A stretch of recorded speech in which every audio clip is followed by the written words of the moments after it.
স্ত্রীদের কখনো বাপের বাড়ি নিয়ে গালি দিবা না, তাদের গালের মধ্যে কখনো চর দিবা না, খবরদার, সাবধান। বিশ্বনবী বললেন, মেয়েদের গালে তুমি চর মারবা না, তাকে ভালোবাসা দিবা, সবসময় মোহাব্বতের নজরে তাকে তাকাবা।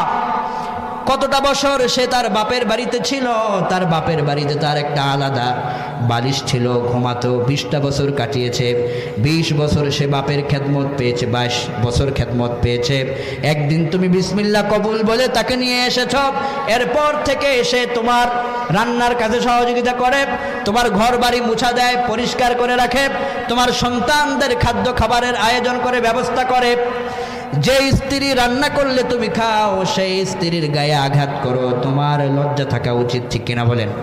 যে স্ত্রী রান্না করে সেই স্ত্রীর গায়ে আঘাত দিয়ে পরবর্তীতে তার চোখের দিকে কিভাবে তাকাও?